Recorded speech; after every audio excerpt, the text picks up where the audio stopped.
Lectura del Evangelio según San Marcos, capítulo 2, versículos del 13 al 19. En aquel tiempo Jesús salió de nuevo a la orilla del mar. Toda la gente acudía a él y les enseñaba. Al pasar, vio a Leví, el de Alfeo, sentado al mostrador de los impuestos y le dice: «Sígueme». Se levantó y lo siguió.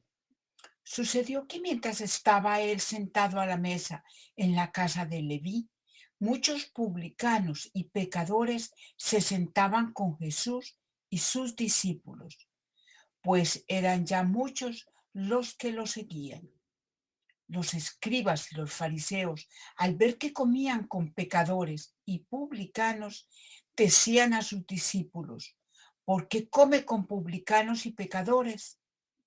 Jesús los oyó y les dijo: «No necesitan médicos los sanos, sino los enfermos. No he venido a llamar a los justos, sino a los pecadores».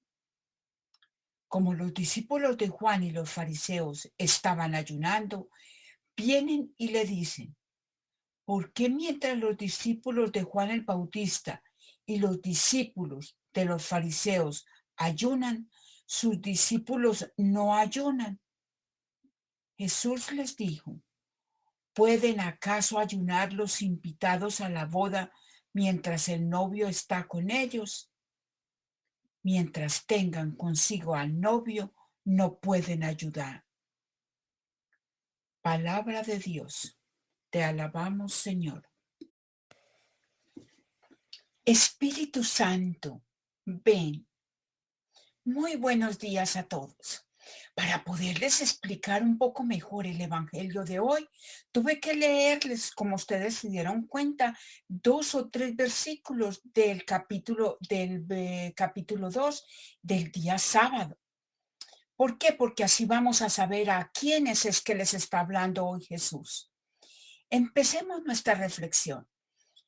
El hecho de que el Señor Jesús se sentara a la mesa en casa del Leví, en compañía de muchos publicanos y pecadores, desagradó profundamente a los escribas y fariseos.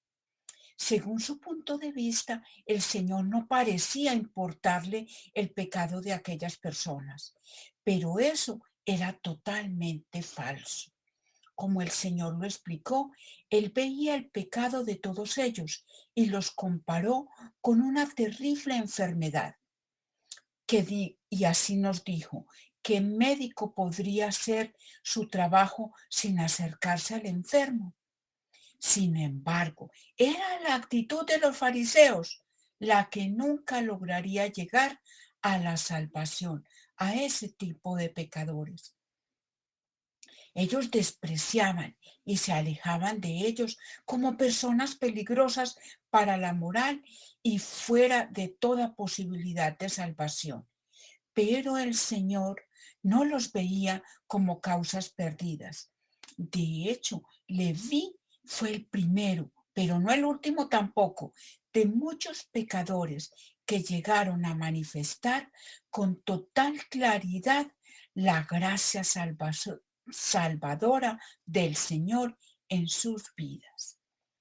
Entonces, como nos damos cuenta en estos pasajes anteriores, ha quedado claro que el Señor había venido a ocuparse del pecado y los pecadores. Pero como hemos venido considerando, el camino que iba a seguir sería muy diferente a lo de los religiosos de ese tiempo. En el pasaje que tenemos hoy y que vamos a estudiar hoy, vamos a ver nuevamente esa gran separación entre el Señor y los fariseos. ¿Cuál es la queja de los fariseos? Que a la alegre comida que el Leví había preparado en su casa, recordemos la lectura del día sábado, para que sus amigos conocieran a Jesús, los fariseos no tardaron en manifestar y poner problema. Pronto llegaron con su queja al Señor y le dijeron: ¿por qué los discípulos de Juan el Bautista y los fariseos ayunan y tus discípulos no ayunan? Esta es la reacción de los fariseos, es la crítica a Jesús. Ellos se sentían muy contrariados por el hecho de que Jesús o de que el Señor Jesús frecuentara ese tipo de compañías. Pero desde su perspectiva del Señor, la comida en casa de Leví había producido gozo y alegría hasta en el mismo cielo. Recordemos las palabras que nos dijo Jesús. Así os digo que hay más gozo delante de los ángeles de Dios por un pecador que se arrepiente. Pero el fariseo no creía que los pecadores como el Leví, el publicano, pudiera llegar a alcanzar la salvación. Y aunque quería manifestar su desacuerdo con Jesús, no sabían cómo hacerlo. Y aunque no sabían cómo hacerlo, al fin y al cabo, el Señor no había hecho nada malo en la casa de Leví, por lo que pudieran acusarle. Así que optaron, pues sencillamente por poner problema, por plantearle el asunto de otra manera. Y es aquí como nos surge el tema del ayuno. Lo que vamos a ver hoy, lo que viene a decirles es que en lugar de estar de comilonas con la gente poco recomendable como los publicanos, debía de dedicarse a una vida de ayuno y oración, como lo han hecho los seguidores de Juan el Bautista y sus discípulos. Con su actitud volvían a demostrar que eran unos hipócritas. Entonces entremos en nuestro versículo, en el del Evangelio del día de hoy, en el versículo 18, que nos dice así, los discípulos de Juan el Bautista y fariseos y pecadores sí ayunaban. El ayuno para el pueblo judío, les voy a explicar un poquito de historia.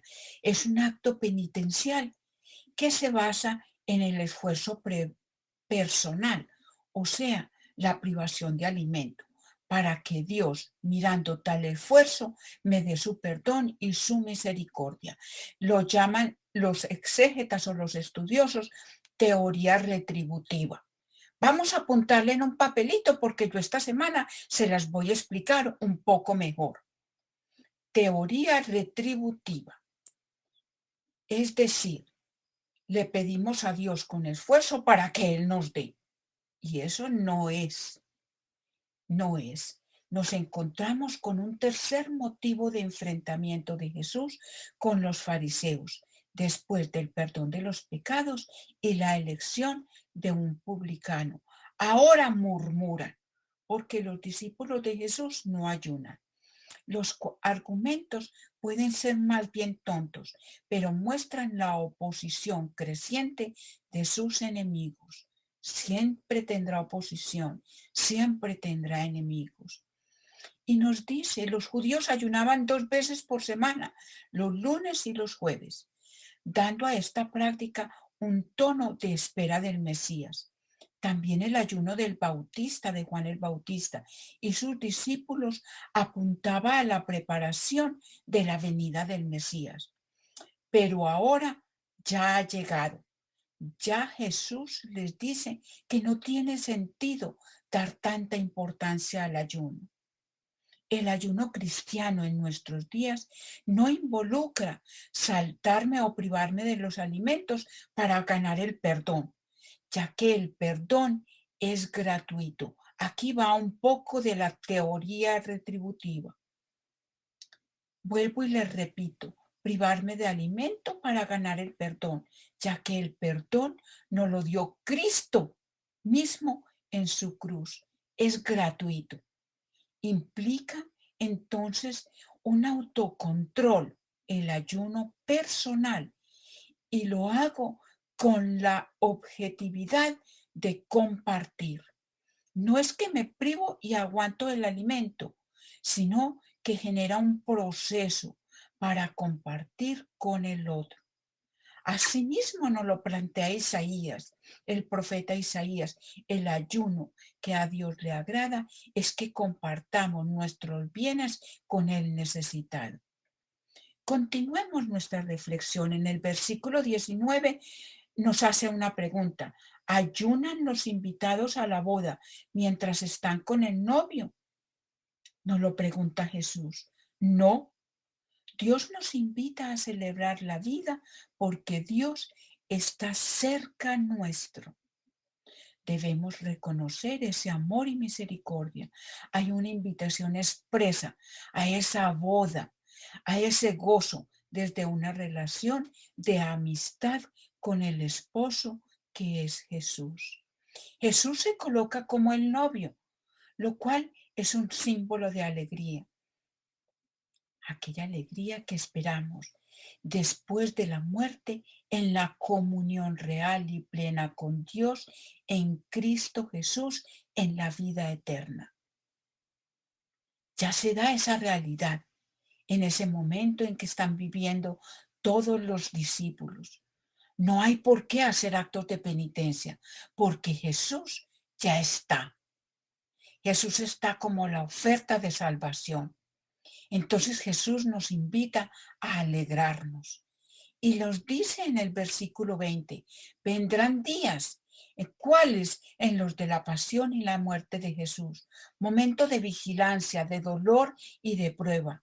Así habrá que ayunar, pero entendido como un acto penitencial en la preparación de esa realidad de la muerte que va a acontecer a Jesús, como está dispuesto discipularmente a compartir el martirio o la misma suerte de Jesús, siempre teniendo en cuenta que mi ayuno servirá para mi alma y cómo puedo ser más generoso con los demás. Reflexión. Así como en el Antiguo Testamento se presentaba con frecuencia a Yahvé como el novio o el esposo de Israel, ahora en el Nuevo Testamento es Cristo quien se compara a sí mismo como el novio, que ama a su esposa, la iglesia, y eso provoca alegría y gozo. El cristianismo es una fiesta y comunión. Muchas gracias por su atención. Los espero mañana en otro pedacito de gotitas de sabiduría.